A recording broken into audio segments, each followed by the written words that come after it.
Yo people, what is going on? TZ here, and today I bring you guys a new video, and today we're actually going to be talking about which are the rarest Pokemon in Pokemon Go right now, and about some interesting news that John Hanke said in another interview with Wired, so stay tuned for this.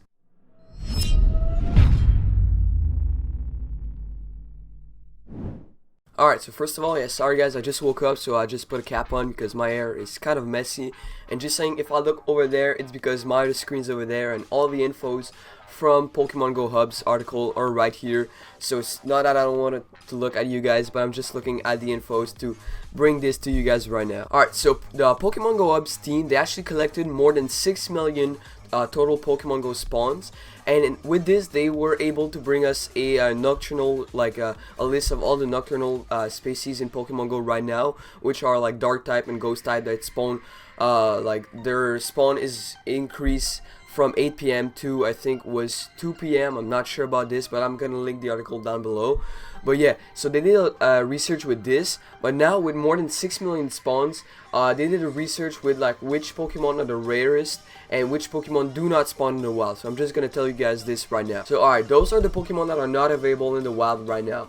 So we have obviously the legendary Pokemons, the baby Pokemons, Pokemon that require evolution items, unreleased Pokemon like Delibird and Smeargle, sorry. So those are the Pokemons that we cannot catch right now.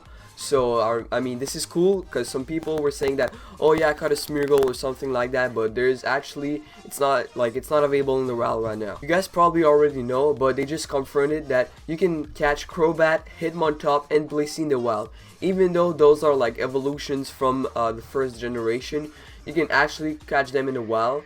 So yeah, that's pretty cool. Those are the 3 Pokemons that have an evolution from the first generation, but yeah, you can actually catch in the wild. So right now, I'm just gonna list you guys a top 10 of the rarest Pokemon Go Pokemons currently in the game.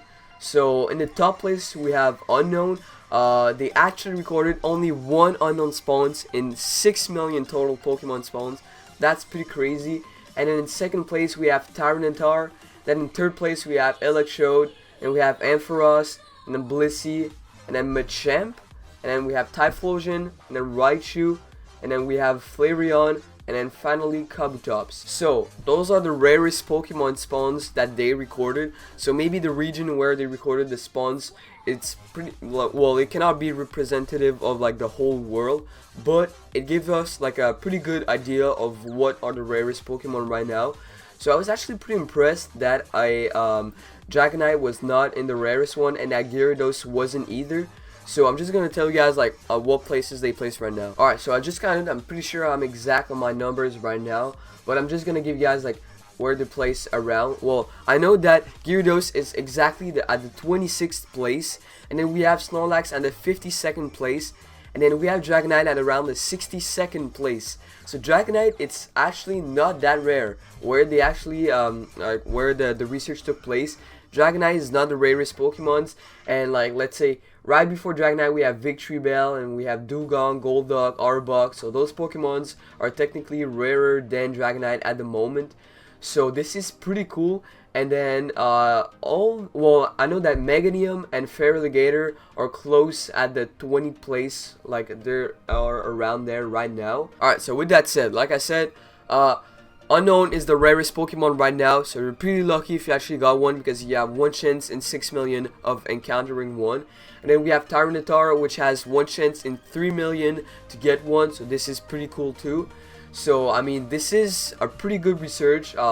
Like, just thank you Pokemon Go Hub for doing this research, because right now we actually know like what are the rarest Pokemons right now in the game. So this gives us a pretty cool idea. And if you guys want to know the most common Pokemon right now in the game would be Pidgey. And then in second place, well, I'm actually gonna do a top 10 of the most common Pokemon in the game right now. So in first place we have Pidgey, and then we have Leat'eq, and then Murkrow, and then we have Weedle, and then Venonat, and Rattata, and Spinarak, Hoot, Eevee, and then Sentret. So those are the most common Pokemon right now in the game. So like I said, this gives you an idea of what is interesting to catch and what it is not. That's pretty much it for this part of the video, and now let's jump into what John Hanke said and what is pretty interesting. Alright, so in my video that I recently did, I talked about John Hanke, like what he said in an interview with Wired last week. but he actually did another interview with Wired this week. So he actually revealed some other pretty interesting stuff that I'm just gonna say to you guys right now. He actually said that there might be a potential migration of regional Pokemons, and that smart glasses might be the future for Pokemon Go. Alright guys, sorry, when I was editing I realized I didn't really talk about like the whole migration thing, so I'm just gonna explain you guys what actually John Hanke said. So right here, John Hanke, when he kicked off the interview, he caught a Swinub for the first time in Berlin, and then they actually said that there were the city was flooded with Swinubs over there, and then he responded saying that San Francisco was flooded with Krabbies, and then right after that he said he drops the bomb while saying perhaps there could be migration somewhere. And this doesn't mean only common Pokemons, like he said, like from regions, because we all know that with biomes there are some places where Pokemons are more common than other places, but he just said that randomly, saying that like when he was talking about regional Pokemons. So that means that there could be a potential regional Pokemon migration. So this means that maybe Tauros is gonna go to like Japan, and then we're gonna have like here in America we're gonna have like Farfetch or something like that. So that could be cool, but it is not confirmed, it's just a theory. So that is pretty cool, to be honest, if we could have like a new regional Pokemons over here in America. But yeah, and by the way, one last thing, shout out to Trainer Tips for the pin right here. It's his second edition pin, which is the gold and white one. So yeah, it's pretty cool. But yeah, now let's go back to finish this video.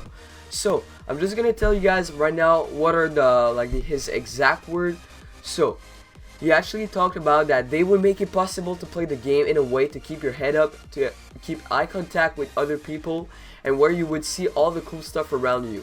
This means that you could play while having your head up and then see stuff around you while playing Pokemon. So this gives us an idea that he's talking about AR glasses. And then he said, our goal is to discover new places of a city you have never seen before. This is easier if you do not have to constantly look down on your smartphone.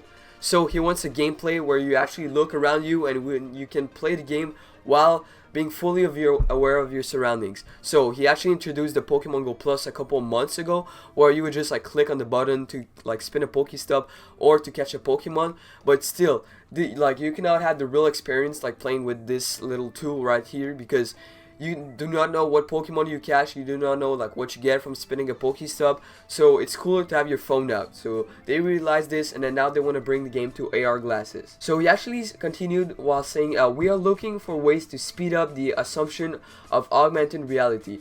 I would not rule out that hardware can help, but at the moment we are not developing AR devices. So he confirmed that Niantic, they are not developing an AR devices like themselves, but he didn't say that they're not gonna use other devices. So let's continue to read what he said. So then actually John Hanke discusses the problems with current AR apps and currently available technology. He said that GPS and compass prove slow.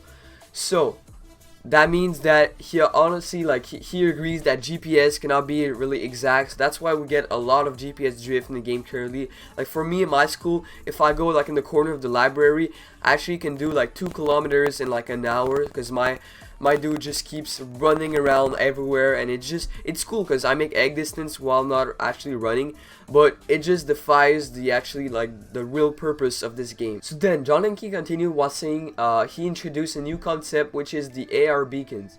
So sorry if I pronounced this wrong, I'm not sure how you pronounce this, but yeah. So he said, the beacon knows I'm standing in front of an easel. I could then, for example, hang on my phone and read a secret message.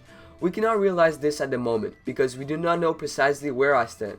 If we know the position better, however, it becomes possible. So in his mind, AR beacons is combination with other 3D technology, such as Hololens or Project Tango, can create a realistic 3D environment to catch Pokemon in the actual real world space. So beacon can actually it can get you to look at one place and then see something in the reality, but like he said, you need to stand at a precise place to make this available. So first they need to make their GPS game a bit better, so they need to know precisely where you are sitting in the world right now with your GPS location. So it needs to be exact. So if you have, let's say, like they said, HoloLens, those are glasses, and then you can actually look up in front of you or look up, and then you would see a let's say, like he said, a secret message above you with AR glasses. So that would mean you have a 3D environment, you have like you have a gameplay, but you can still like look around you and be aware of your surroundings, like they keep saying in their little introduction, like in when the game startups. So you will be aware of your surroundings, you will look at things around you, and you could still be able to catch Pokemons with your lens or just like while looking up. So that would kind of be awesome. They could introduce, like, let's say, like find some secret messages like he said, and then you would look above you and see a message. So that would be pretty cool. So he finally concludes this interview saying that AR is not a new concept and we already have similar technology in our smartphones. AR is just a new interface for this. So he's just saying that AR is just like a continuity to what he has right now and what, you know, like what's maybe coming for the future of Pokemon Go. So alright, this morning we learned a lot of stuff with Pokemon Go Hub's research on spawns and with John Hanke's new interview with Wired. So anyway, thank you guys for watching. I hope you guys learned something new in this video. Please leave a like if you enjoyed the video and subscribe down below if you haven't already. But yeah, this was Taser and I'll see you guys later. Peace.